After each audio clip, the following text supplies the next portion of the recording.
Welcome to Romance Rex, where book besties explore the world of romance novels and encourage you to expand your TBR. Join us as we dive into the hottest releases and hidden gems of the genre.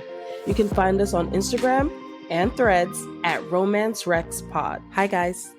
Ooh, hi, it's Dev. I just finished listening to The Night is Defying by Chloe C. Peñaranda, and I am about to start on audiobook. I'm on an audiobook wave. So Let Them Burn by Camilla Cole, because I got an advanced listener's copy to her second in that series, which is This Ends in Embers. So I'm excited about all the audiobooks I'll have to listen to. Hi, I'm Jordan. I'm here. I am currently reading Broken Souls, Little Hope series number 3 by Ariana Kane. I am also just starting an ARC copy of Spring Awakening by J.S. Jasper. And surprisingly, I am between audiobooks. I do not have an audiobook for you today. Hi guys, it's Christina, and I am currently reading Goldfinch by Raven Kennedy, which is the last in the Plated Prisoner series. And today we're gonna buckle up for some Onyx Storm bookish banter. Yay! Yes. Bring on the dragons.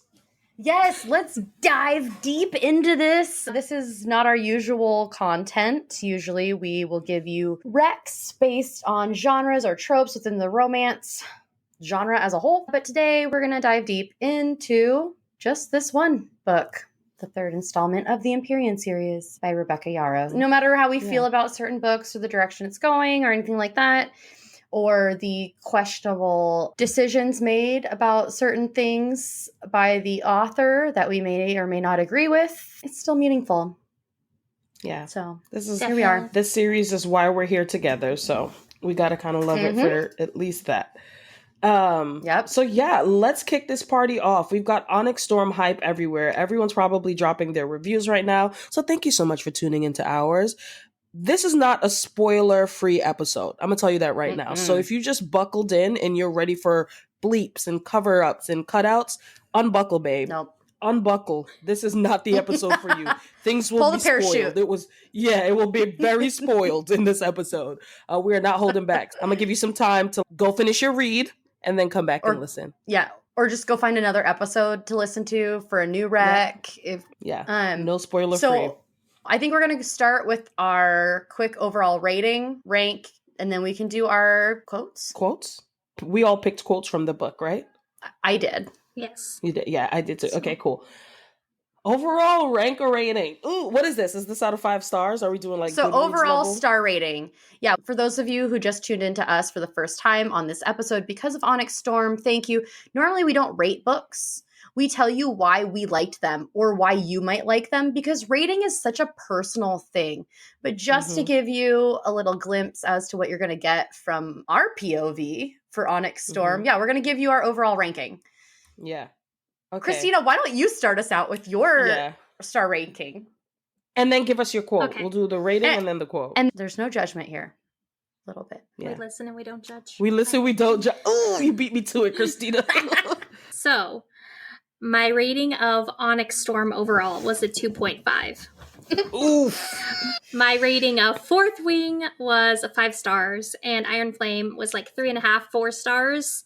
Okay, so it's just popping it's down. It's gone down for me, but that's okay. Yeah. All right. No, that's okay. Dev, what do you got? What did you get? I gave it a 3.5, but I think on Goodreads, I actually rounded up to 4 because you can't do half. And rather than let it sit at a 3, I pushed it to a 4. But yeah, I think a 3.5 is my happy place with the book. Okay. And compared to the other 3, where does it rank for you? Fourth Wing was 5. Yeah, Fourth Wing was a 5-star read for me for sure. Iron Flame, do I want to say that? Baby, that was a 2. We did get some redeeming qualities for me in Onyx Storm. We did, but Iron Flame just was not my favorite of the series. Okay. I gave it a 4 on Goodreads. When I was reading it the whole time, I'm like, maybe a 3. And then the last 15% hit, and I'm like, this is a solid 4. Yeah. Yeah. The ending came to save it. To be fair, the more I think about the book, the more I like it. So I think I'm going to give it like a 3.75. Like it's Okay. right there. I think on my reread, I'll do it higher. For me, Fourth Wing, still 5 stars. Like I loved it. Great This one, this one is definitely, I think, my second favorite so far. And then Iron Flame, I don't even know why I'd rank it. I couldn't even reread it before starting this because I just couldn't bring myself to. Let's do quotes though before we forget and we get too far into it. Usually we start our episodes with a recent book quote we've stumbled across or a rant or a rave. I've got a couple. Okay. I've got 2 that I'm going to say now, though. I want to save one for later. But the first quote actually happens very early into the book. And it's when Andarna is talking to Violet, kind of in reference to Xaden and Violet's feelings towards Xaden. At this point, we all know she's getting like flack from some people who know, or from herself too. And Taryn was not playing. But Andarna goes, I am as unknown as he is, and you still trust me. I will not be another battle you have to fight. And I really love that quote. I think Andarna is just, even in the middle of her like teenage tantrum that she has been having for 2 books, I think that was just a beautiful representation of how much she loves Violet and cares for Violet, but also how understanding she is of the fact that, yeah, I'm different. He's different. I get it. This is weird, but you love me. I love that. And just pulling herself out of the equation, especially when Taryn is not playing with Violet. He lets it be known that he does not like Xaden. He's over this man.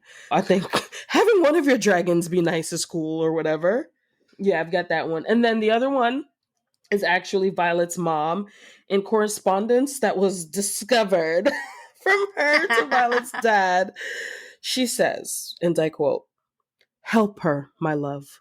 I'm afraid our daughter has atrocious taste in men." And I couldn't agree more. Okay.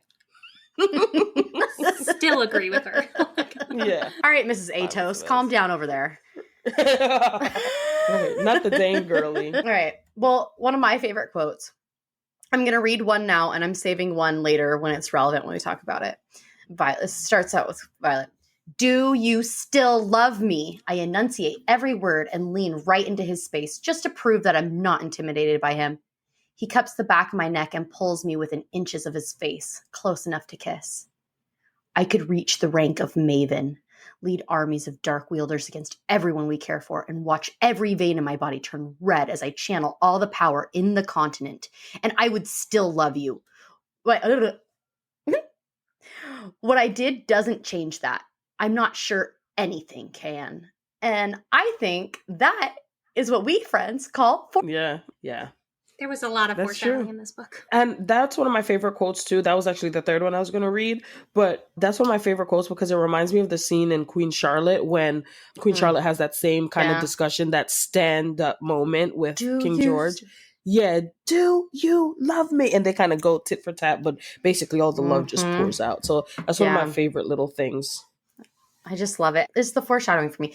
The fact that this is pretty early on in the book, and he knows what's going to happen. He knows he's going to do this.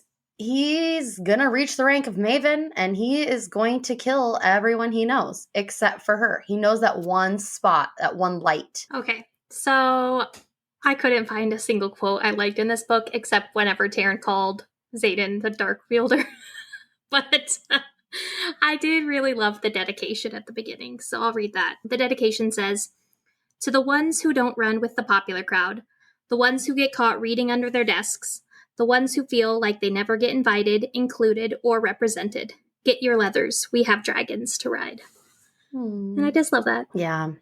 That dedication was one of the best. So let's get into this. When the book ended, what were your first kind of reactions in a few words? So, like for me, I felt heavy. I felt a bigger shock from this one. I felt a bigger shock from this one than I did with Iron Flame. See, like for me, Iron Flame, it ended and everyone was all shocked. And I'm just like, okay, this is a natural turn of events in my mind. Of course, it's 5-book series. Of course, someone's going to go evil. And of course, it's going to be duh. Like, but for me, this one, I anticipated this move like at the end to happen in a different way and to be the 4th book. So for it to all of a sudden jump and all of this happen, because I avoided all the spoilers, thank God, because I think that would have ruined my whole read. I was shooketh. Yeah. I honestly, the way the book ended, number one, I really wanted it, and this can still happen, but I really wanted it to be Violet, and what I expected was Violet to be the one to turn bad.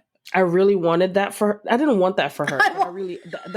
I'm saying I want, but that's what I saw happening because, and the reason I'm going to use a moment, I wrote this down. The first thing I wrote down in my notes about Onyx Storm when I was like thinking about the book was how she got that broken compass when they were in Zanal. And I thought that was so perfect. I was like, you absolutely deserve a broken compass because the way you're like trying to say, I will save Zayden, I'll say, there's so much other shit going on, babes. What do you mean you're focusing on saving him? I feel like from the very beginning of the series, we've seen Violet show that she's like an almost a unreliable narrator in a story. Like you cannot rely on her. So if you start this series thinking that, oh my gosh, she's for the down and outs, she's going to lift her people up. Absolutely not. She is actually only serving herself. Violet is incredibly selfish. Yeah, she was forced into this position too. Every step of the way, she has been forced into it. Her hand has been forced from going onto the parapet to now. Everything has been forced on her. Yeah. And so when she got the compass, I was just like, okay, yeah, she's going to have to choose. She is going to have to make a like choice to stand on business about how she wants her future to look. And so when the end came, what I expected was for Violet to channel. I thought she would channel and then join Zayden and then they would figure this out together, but then we'd see the battle between them, their dragons, the people they love, all of that. But I feel like there's still some things that can happen because why would you have Imogen do that? I get it. It's probably something as basic as she doesn't want to know where Zayden has gone because she doesn't want to be reliable for people going after her, reading her mind or whatever. But I think there is something dark and nefarious about that little hours gap that she's been missing that I'm going to be like, I feel like that's where we're going to see her moral compass really spinning about whatever it is she did. We'll get into this in the end because I have more that's different. But to say about that. Okay, first of all, real quick about that compass, I literally get Pirates of the Caribbean vibes. It points to what you want most, not north. So that's kind of what I thought was going to happen. Or Spark of the Everflame. Yeah, true. So that's kind of what I was thinking. But so when I finished reading the book, I was spoiled, by the way. So I already knew the ending, so it didn't shock me. And how much? What was spoiled? Because there are so many different things. You see? I don't understand. What did you see? So I had been told in the video I watched, it was, her second signet is sleepwalking or dreamwalking. And at the very end, you're going to have Zayden and Violet get married. Then she's going to lose 12 hours of her life. And so I knew that going into this. And I was like, that's stupid. And so when I got to it, I was like, oh, I hate that. Didn't like it. Yeah, I think that ruins it. Because to me, reading it was amazing. And that's the best part of the book. The signet didn't spoil me, though. I predicted that in book 2. It happened in book 2. And you could see the marriage happening, too, even if I wasn't spoiled, because he calls her Duchess in, like, chapter 4, and he was just declared a duke. So I'm like, well, obviously she's going to be Duchess. But but not that way right after he ranks up. I didn't see the marriage. I didn't see the marriage coming. No. I think he talks about it like 3 or 4 times because then he talks about the marriage contract with her. But anywho, when I finished reading the book, I felt like I had just read Iron Flame 2.0. The whole thing was the exact same. Oh, okay. You have this exact thing of we're going to argue about everything. And then at the end, there's another cliffhanger that's the exact same cliffhanger as the second book. It cracked me up. I was like, I wouldn't say that's the same cliffhanger. That he turned Venin. Well, that he turned Venin. But that's not the cliffhanger. That's not the cliffhanger of this book, though. He's gone. To me, but then I felt like completely different. I felt like the cliffhanger in Iron Flame didn't even really matter because the stakes weren't high for this book. Like, he's angsty, not evil. Now he's evil. Yeah, so I wasn't prepared for him to go that far towards the end. So for me, I guess I did kind of count him leveling up in Venindom. I don't know. I wasn't expecting that. So that was kind of a cliffhanger. I was like, damn. But when you threaten Violet, I guess, he got to do what he got to do. But I don't know what level he is. I don't know if he's a sage now or a maven or whatever, but I know he's definitely probably higher than what he was Yeah, before. he said he's no longer the initiate. Yeah, exactly. All right. I have more thoughts about his nefarious happenings, but you mean we're during going to the break it up. hours? Oh, okay. I think we should jump into the beginning of the book. We just did first, I started talking about the end, but let's go back to the beginning because the prologue starts with her following him. And this actually ties into what we were just saying, because if you go back and think about the prologue, we find her following Xaden, but he's going down to visit Jack because we learn later Jack is now in source his brother. They have the same sage or maven or whatever. We should have looked that up a little bit more closely. But anyways, I think it's his sage. Yeah. His mentor, right? That he is now tied to. And I think other things happen that we don't see because he continues to go to visit him. We know that, but we never hear about what he does when he goes there. So I think there's a lot of things we don't see because he can't hurt Jack because they are connected. Yeah. Yeah. I mean, and we know his gift is like intention, so he can literally be down there quizzing and questioning him and revealing stuff. And they don't ever mention if Imogen goes with him, do they? No, he goes by himself. Imogen goes with Violet when she goes to visit him. Yeah. All right. Okay. So I was just wondering, because like also Theophany was like very worried about what Jack had been spilling, or not Theophany. Was that? No, yeah, it was Theophany. So, yeah, because Pancheck and them were down there questioning too in between when we don't see it. Right.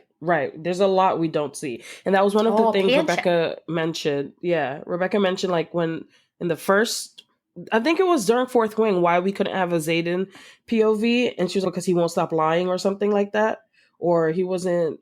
It would give away, it would give away too many. Yeah, too many things before they were supposed to be revealed. And I think by letting us know that he was doing all these things, but not showing us and not telling us these things, it's definitely her way of like sneaking some stuff in there that we are going to be able to like unravel later on. But yeah, she's following him. Yep. And yeah, so the first third of the book, the prologue through chapter 22, it's pretty slow. I was listening to it because I listened to it on Audible and I was just like, come on, this is not where I thought we would be going. Even if it's not where I think we're going, it's not even a recap. It's just hanging out. Yeah. And not even a fun hanging out. No. I mean, they get into some trouble and stuff kind of, but it's like, I wanted the stakes at the beginning of this. I wanted us to be tossed literally into some high stuff. Which she did, because in chapter 2, the Venin make it in again. The Venin attack, and they make it over the wall. To get out Jack. To get in. To try to get Jack. But here's my thing. We learn later that Xaden can sense where the Venin are. Where was he to raise the alarm about all this? Right. He did not. And all of a sudden, all the Venin are in? Where was Xaden? Yeah. Why didn't he anticipate, like... Garrick and I have been killing, or isn't that what he says? Garrick and I have been killing them. That's what he says. But it's like, I feel like we should have seen. He can feel that others have gotten past them. He could have. Yeah. He could have told Sigale. He didn't tell Violet anything. Everyone could have known. All the dragons could have known. Who could have told their riders? What is happening? Sigale also wasn't talking to Xaden at this time. Yeah, but that's true. Yeah. I think she still would have told Taryn, and then so he could tell his. But if Sigale. If he was with Garrick or Bodhi or one of them, if he was with them fighting and he felt them, he could have just been like, alert everybody. I mean, there are things they could have done. So maybe that could be like purposeful by Rebecca. Did he help? Or that could be. Did he help them? Did he help them to get Jack out? Yeah, which I mean, they didn't succeed. And also, did he help them by not raising the alarm and tell them where to get in? Yeah, because he knew where all the patrols were. Anyways, that was my big note because we don't know how much Xaden was like being influenced. Also, I think in that first 22 chapters we meet Halden, and I just want to say that Violet would have never been dumb enough to date that guy. That seems so dumb to me. Oh, not to me. I can totally see it. I can totally see her dating him. I can absolutely. See her. You have to remember, she was really smart, but she was raised not just by her father, but around all these cadets. and this people of looser higher lifestyle, standings, higher rank. standing. This is who she hung out with, and her social pool was small, and she would go from place to place.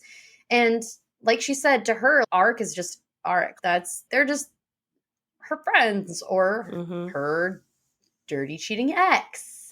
I loved this. I absolutely loved that he is her ex. I ate that up. Dirty history. Because give me a break, Christina. Think of yourself now and think of the people you dated when you were a teenager. Exactly. Or you were into as a teenager. I only dated and that was not healthy at all, but that was exactly. But that's the thing, Christina. That's the thing. Yeah. Your brain is a. He was hot. He was always different. He was Prince. He was gonna be king. He was charismatic. You can't he's a douche, but he's charismatic. I think it's very believable for the station of life and the type of life Violet was leading at that time. This whole time she was supposed to be a scribe. The writer's quadrant was never even supposed to exist for her. So I think being around knowledge and people and having access to information, I could see Halden being the thing. And also, Xaden is Halden without the bold-faced cheating Jack, because Xaden actually... He's the loyal version of Hayden. Xaden is still a jerk. He talks to people disrespectfully. He holds himself higher than everyone else because he knows he's more powerful. He's powerful in actual power. Halden is powerful in name. So I feel like they're the same thing. It's just that Xaden respects Violet in a way that Halden didn't. But she has terrible taste in men. Very clear to me, especially knowing that her mom wrote that letter talking about Halden, because her mom was probably punching air watching that relationship. And then her mom get to see her and Xaden or know about? Yeah, she did know about her and Xaden. She knew him.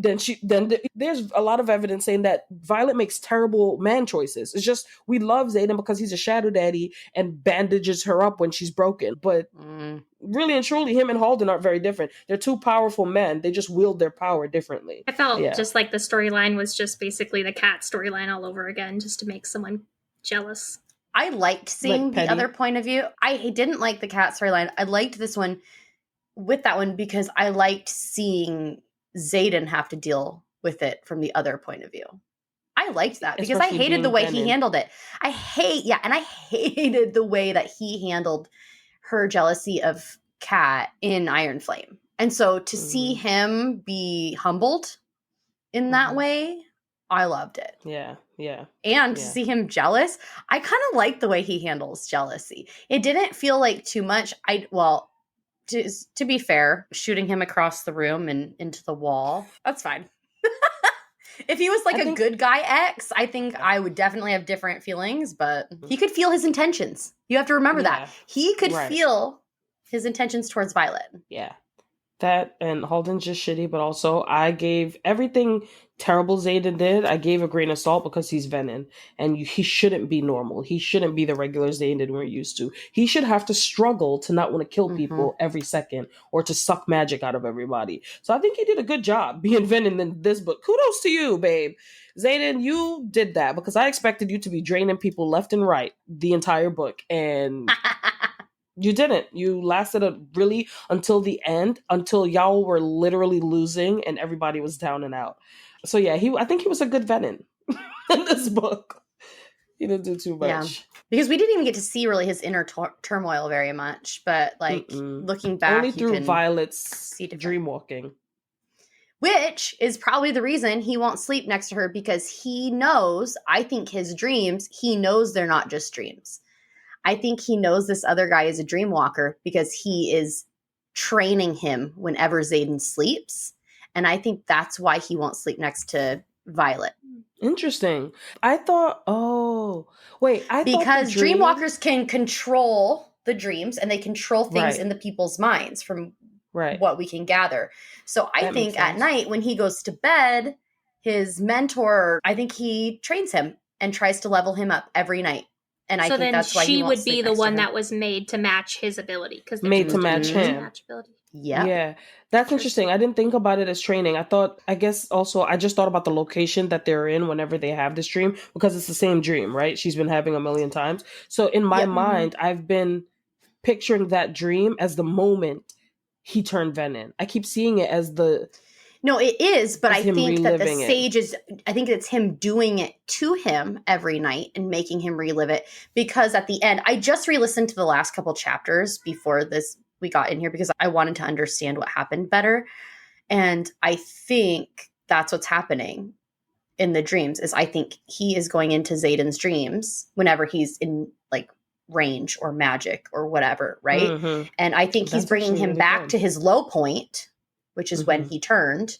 And I think he's forcing him to channel in the dream because that's how he's training him, is making him channel in the dream and doing all that.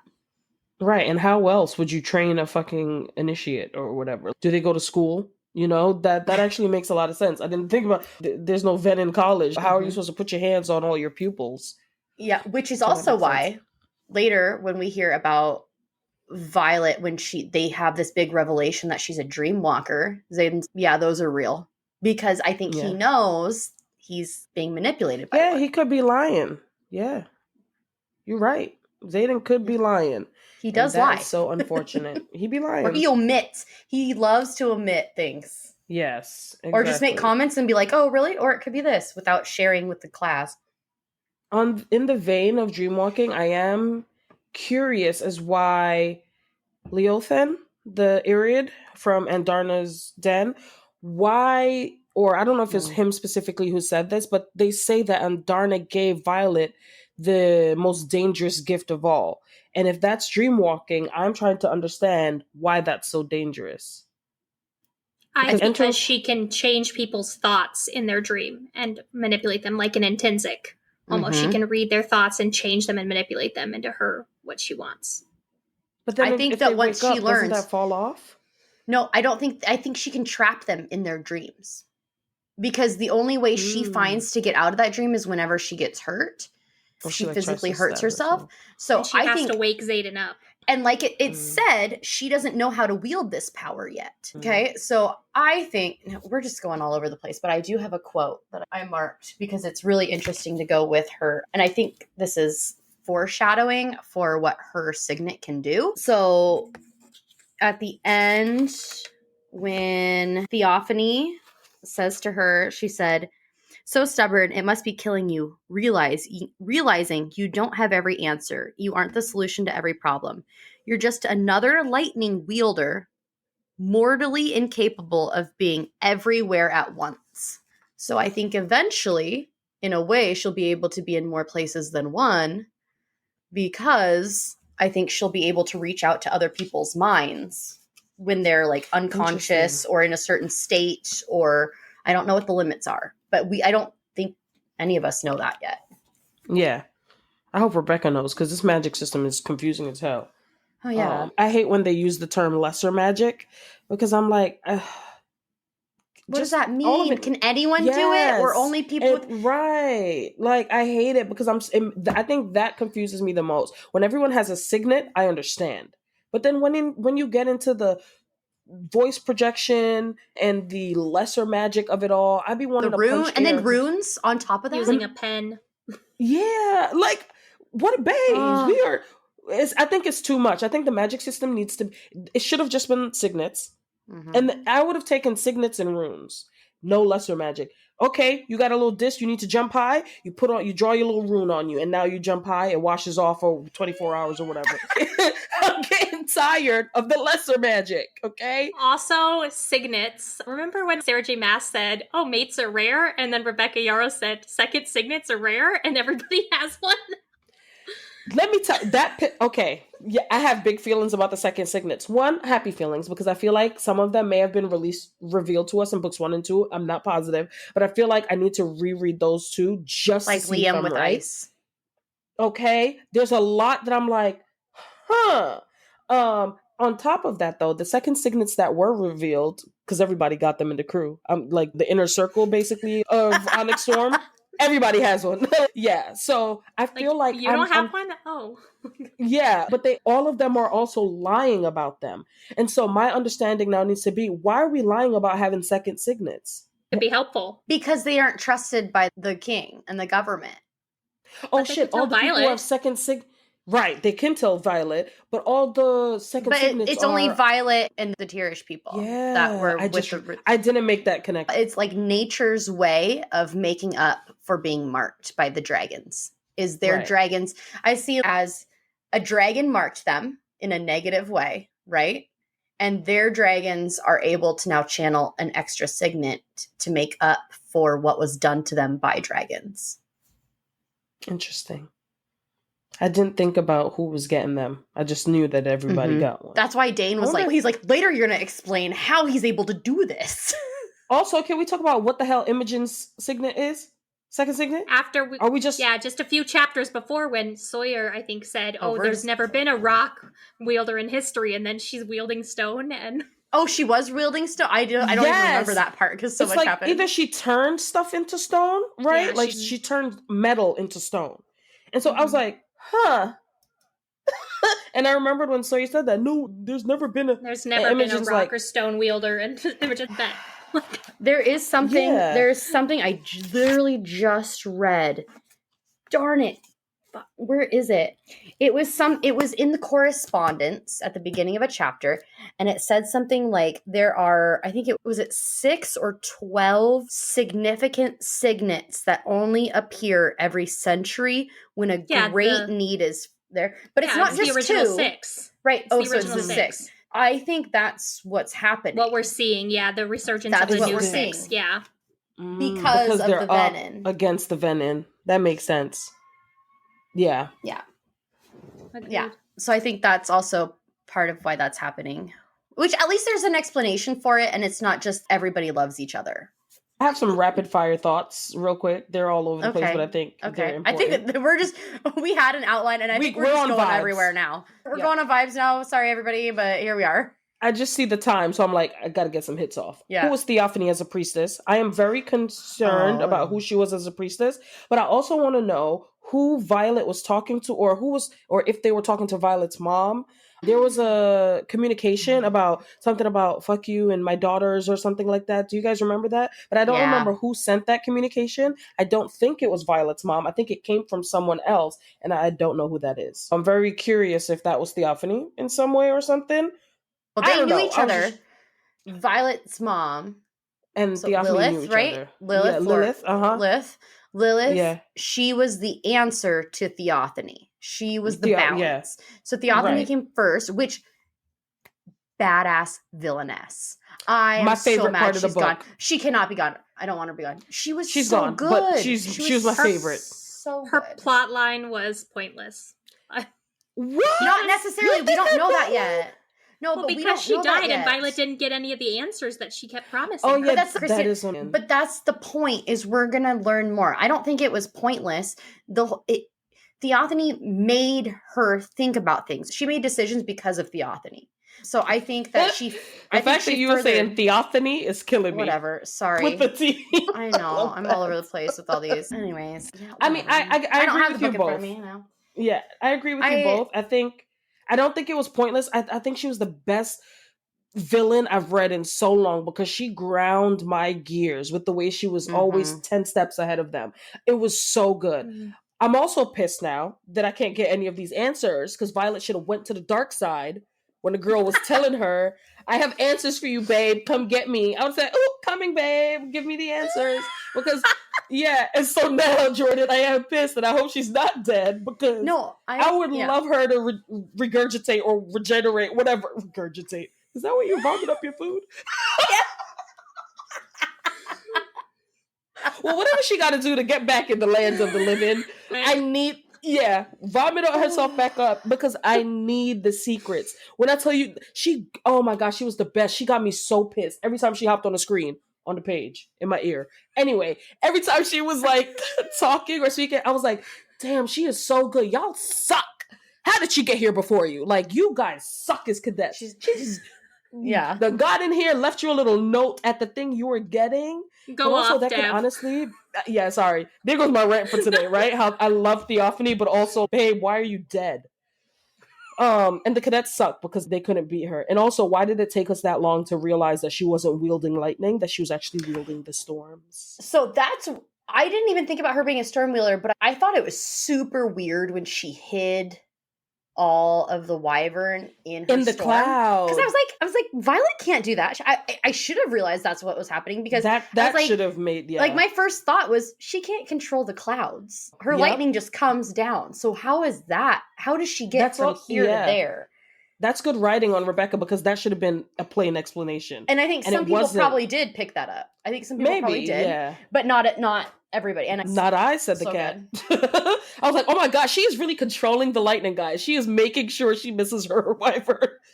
Big idiot. No, babe, she's moving the cloud. She's moving the storm. I think we can all agree that we loved Riddick this book, though. Oh, Raw. Riddick? Next question. Raw. Oh my dear. Guys, he is mine. Y'all know I like fight all of you for him. Yes. No, I feel it. Let me tell you, y'all know I like to listen and read, right? I'm listening to the audio, I'm reading the book with my own eyes and my own ears. When it makes it believe, like when Rebecca tries to make me think that he was just stabbed and bleeding out in the pantry, you were freaking out. I flung my book. I was screaming in here. I was screaming. I was like, no, he can't die. But I was expecting a big death. So Riddick fit the bill. I was like, okay they saved Garrick, but they're going to save Garrick. But Riddick? I didn't realize how much I loved him. Him and his dragon having a contest of who can prank who is my favorite. But don't they match? Their energies match so much. Because they're the exact same age. Yeah. They're the same age. Children, why is your dragon participating in this game? Oh, but we got good glimpses into other dragons, and that was so fun. But we'll get to that. But Riddick, when he went off on Violet with some like honest, real talk, about Xaden, I was like, this is what everyone's thinking. Yes. Real world reality being shoved onto an enemies to lovers in a fantasy world, and it was so sexy to listen to. I was like, what do you think he sounds like in other places if he could do Peyton. That? Peyton, I hope he was listening. Like he won't. Like, he doesn't listen to any of these. How sexy Xaden was. Yeah, I know. I really when he was like, I don't know if I'm scared or turned on by him right now. And I love that he's for everybody, and Riddick is for the streets. And he calls them out. Just because I joke around doesn't mean I'm I shouldn't be taken seriously in this fight. I loved when he did that, because we can laugh and joke, and we have to, because we're all gonna die. Life sucks. But I'm not an idiot. I have useful advice. Don't count me down. And I think we all probably, I have a dragon. Well, some of us we have people who are probably like that you think, oh, they're always laughing, they're always smiling, they're always joking. But no, they have valid opinions. Just because you laugh doesn't negate your like intelligence or your contribution. So I really love that he actually stands on business and tells his friends like, hey, time out here. I don't know what you thought this was, but this is what it actually is. Yeah. So Riddick, strong yes. He did great. I was very sad about when Sawyer. He's like, when Sawyer gets back on his dragon and he's, look at you! And the dragon stops and look at you from over there! Yeah. That's my favorite. I just love him. Yeah, no, Riddick was funny. He was funny. He was great. Sawyer, I'm so sad for him. I miss his energy, and he's just so down right now, and I get it. He's got a learning curve, and I love that he tried to, get on his... There's a lot going on with him, but yeah, my heart goes out to him, because I know this is hard. And like, he can't really help as much, or he thinks he can't, but he's still useful. So he's just got to believe he is.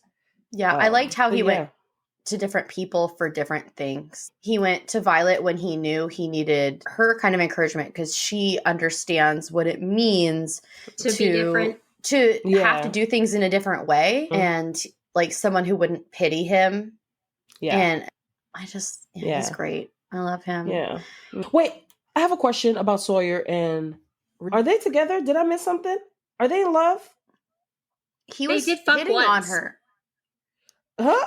Do we know they did? In book one, he came out of her room right after they became dragons. I think that first dragon riders. She opens the door and he came out of the room, Okay, because every time Rhiannon, she was kind of annoying me a little bit with her treatment of Sawyer and her like pushing him, because I understand pushing him, but also he was he needed to all right, I don't know. I guess I'm talking about and I'm understanding both sides because there really isn't time to grieve. Everybody's under attack.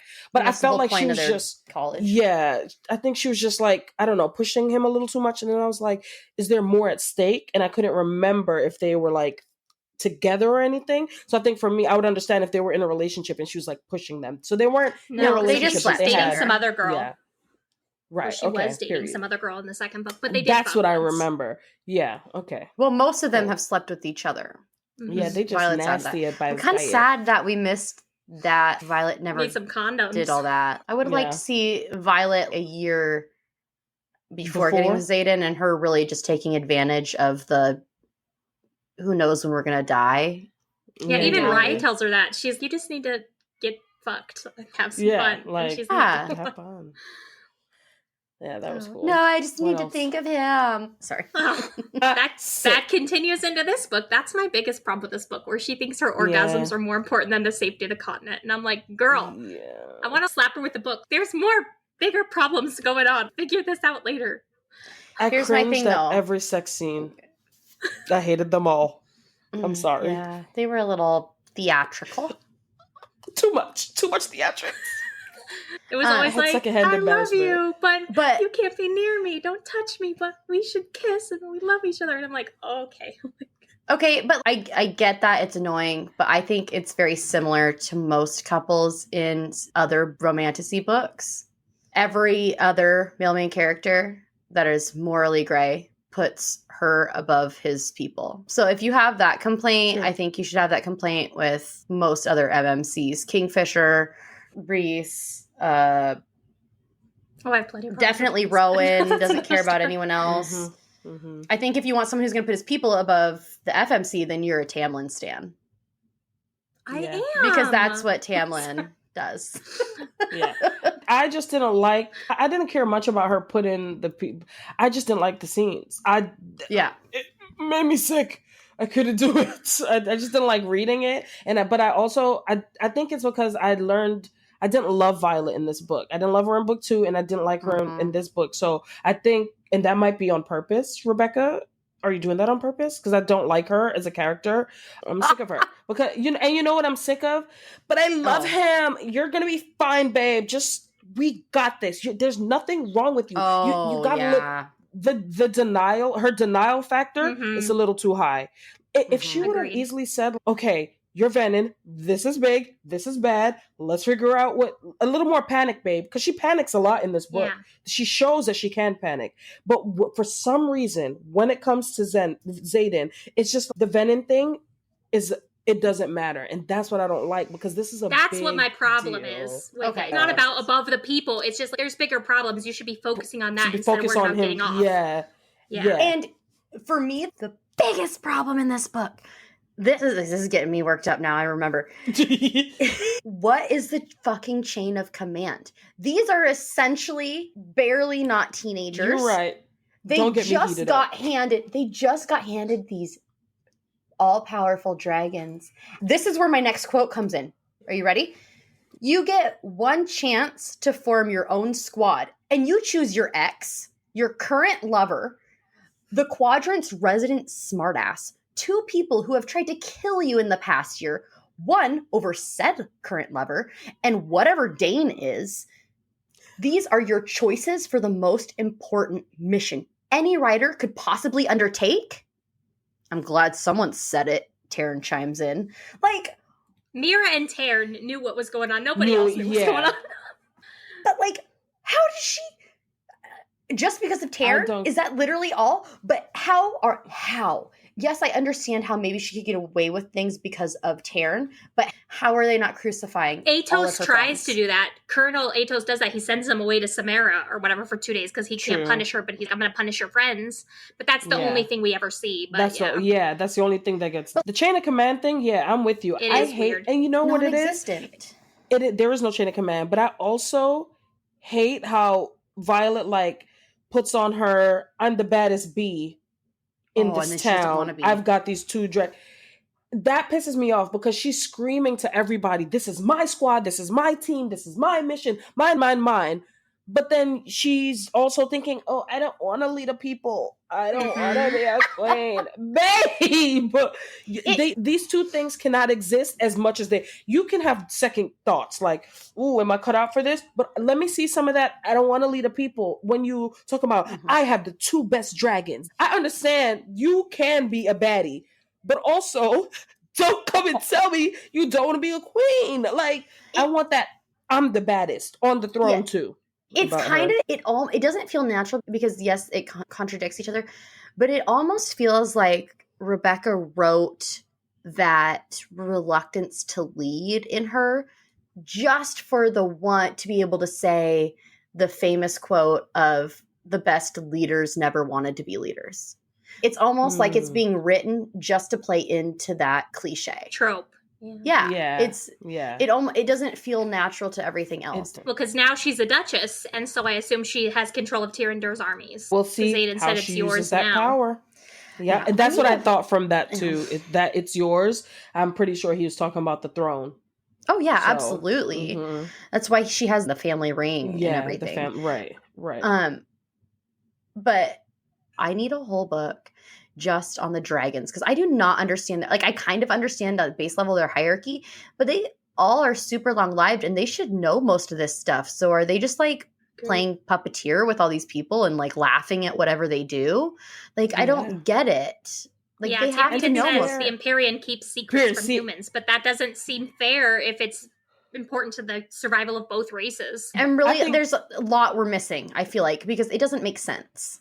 Well, Rebecca also didn't name the series the Baz Gaiath War College series. It's called the Empyrean Series. So this is not about the humans. It's about the dragons. I ultimately feel like we're getting human content. And at the end, she's going to crank up the same way we kind of got like our side characters. We got to know them a little more. We got to see their dragons. I feel like the next book, we're going to be in with the dragons because we need to figure out the Irids. We need to know what did Andarna do for however many days she was away and then randomly pop up in the nick of time. Yeah, don't get me started on that. Yeah, there's a lot of stuff that I wanted to know about the dragons, and I feel like Rebecca's going to give it to us in the next book. Because this series, I feel, is about the dragons. One thing I don't like is that Taryn, I know it's probably painful. Talk about your previous writer, please, because I need to know what happened. And Darna even says that. And Darna says, I'm not going to talk about my grief because you don't talk about yours. Yeah, you and Violet don't talk about yours. You and Violet. So I think it's important. Good for her. Like, period. Yeah, she put her wing down. Every time Violet brings it up, Terrence immediately just shuts it off. So there's something there. I think it's important to note because supposedly Naolin died saving Brennan, right? And people had said Brennan was dead, right? But the Irids say you cannot save death. But if Naolin did that, then that's the cure to the venom because that's what the Irids said. The Irids said there's no cure to venom because you can't cure death. But if Naolin found that way out, then that would be the cure. I think he is the big head venom.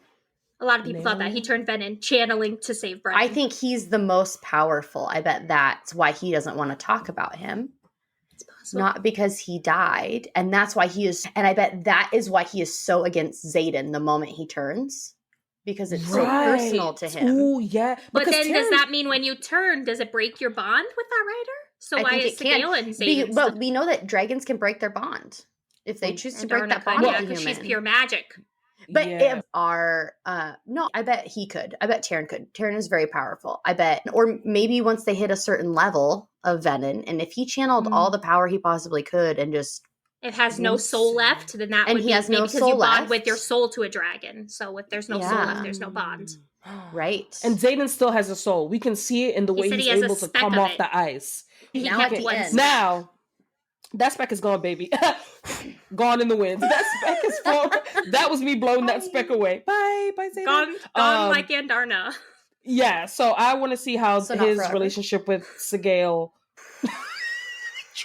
so not forever, because she did come back. And I'm pissed she came back, because she should have stayed. I am too. Anyway. I thought we were going to get in book 4 and Darna coming back and having all this dragon lore. That's what I was expecting her being this big bad bitch, ready to fight and win. Same. And then no, she came back 2 weeks later. I'm like, what was the point of Bella, Bella. She had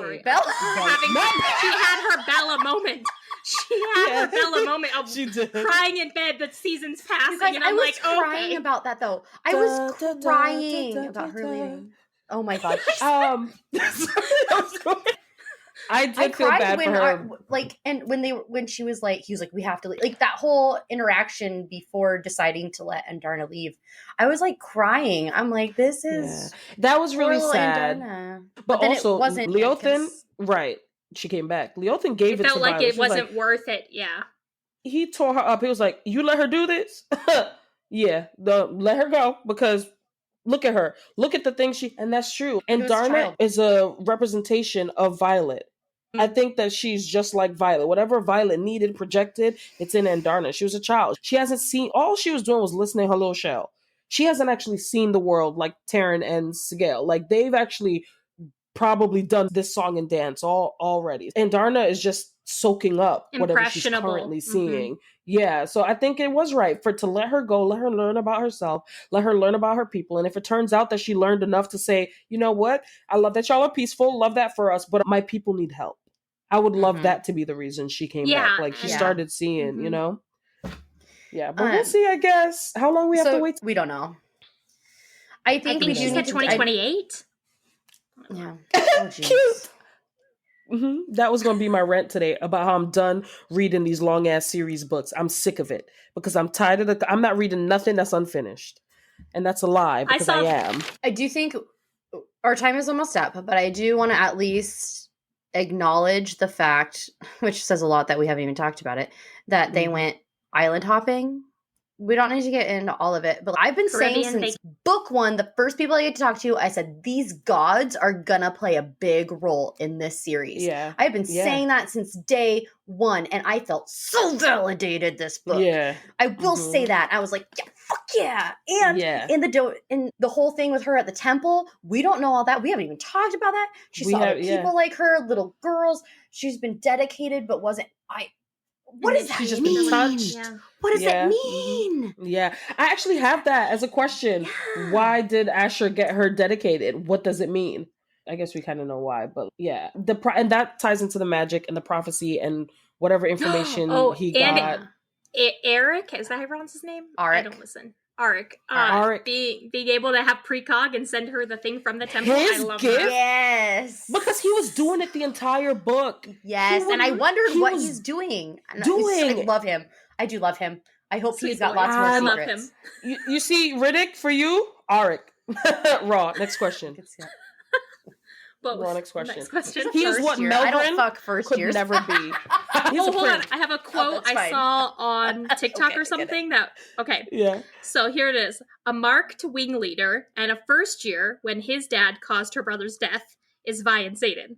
But now we have a wing leader and a marked first year when his dad caused her brother's death. That's Dane and Sloane.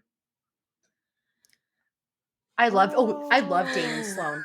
I love that. Eyes on me. I was like, yes, daddy. But the way she responds to him too, when I don't want to hurt you, he's don't I know it? Or I'm gonna really hurt you. He goes, don't I know it? I'm like, but also when she touches him and she says, you shouldn't have this much power. What power has he got? What do you mean? Yes. What do you mean? Yes. So Dane is lying to us too. I will say Dane's redemption arc, y'all. Henry could never. Sorry, Penn. Dane's redemption arc. No, that's not true because in our interview next week, a new episode, we do an interview with Penn Cole, which we've already recorded. It's fucking phenomenal. You need to stay tuned. February 4. But no, she about had you converted. You understand Henry. So yes, I understand Henry now. Could never. Right, but I'm saying, read. Henry hasn't. I understand him now, but watching Dane show up for Violet now and show up for everybody, it has been so good because we all wanted to throat punch him in book one. Get your hands off her, buddy. So anyway, I'm loving. Well, I can't stay tuned for that. I want to see what they do with that. Back to our beginning. I think that's one of the main reasons why she had her memory wiped was so Dane could not read it. Period. So that he can't read it. Yeah, you're onto something. I saw a recent interview with Rebecca where she defends Dane too, and she says he was only a 21-year-old boy who was just listening to his dad. He didn't know better, and she said Zayden does the exact same thing with reading her without her knowing, and y'all love him just because he fucks her. Yeah, and because he got shadows. Yeah, I agree, and the reason I'm loving Dane in his redemption is because everyone constantly throws him under the bus and is like, questioning him, and he knows it, but he just takes it. He's shows I up. deserve this. And I'm just going to keep showing, and I'm not going to argue with you over this. I'm just going to show you that I'm here. And I think that's the greatest thing he could do. That's the best. Yeah. I'm not here for the talking. Yes, I understand why you hate me. Now let's go do what we have to do, please. He has a lot of guilt. He carries that guilt. He does, of Liam and that other one I can't remember their name of. And like, and his dad is a crying shame. His dad is the worst. And now he can see that his dad is the worst because he also broke sees into his dad's office else. for her. Yeah, and that's crazy. You would not expect that from first year Dane or second year Dane. Second year Dane, Yeah. I mean, there's so much we still haven't even unpacked for Onyx Storm. Guys, if y'all want to engage in like debates, if you heard anything on this episode that really ground your gears, or you want to defend somebody that I actually hate, jump into the comments. Send us a DM. We want to talk to you. I'm pretty sure there's a way for you to text us from this episode in a link, right? Let me hear your thoughts, besties. We want to know how you're feeling. Are there any theories that you wish we would have covered? Let us know. Yeah. Do you like these deep dives? That's what I want to know, because we mostly focus on Rex. But if you want more deep dives, I mean, we're happy to rant and rave and organize layout for this one. And we just felt so passionately, we kind of just went off the rails. So let us know. Dev is ready what to you think of these rails. If what, I'm a dive deep. We're gonna dive that deep so dipping so far. Hard. Don't say it like that. But yeah, if you're new to us, please go back. We have, as of right now, 28 other amazing episodes. We have interviews, so many, hundreds of recs. Take us a listen. If you've been with us for a while, please leave us a rating. We'd love you to leave a rating, leave a comment, review, follow us on socials. Share us also with your friends. Yes, share us. Subscribe. Please subscribe. That's how we know what we're doing is being enjoyed. And it just helps everybody. So thank you. We want new book besties. Yeah. Join us. Come to the dark side. The TBR for book besties is always growing. There will never be a cap. So come on over, peeps. Yeah. Thanks for listening to us ramble about Onyx Storm. If you're looking for more romance recs, like we just said, go follow us on Instagram and Threads, mainly, at Romance Recs Pod. You can find our favorite book recs from our episodes, as well as behind-the-scenes content. Again, that's at Romance Recs Pod. So make sure to give us a follow, and we'll be back next week with an interview with the fabulous Ben Cole. Fabulous Ben Cole. Thanks, everybody. Bye. Bye.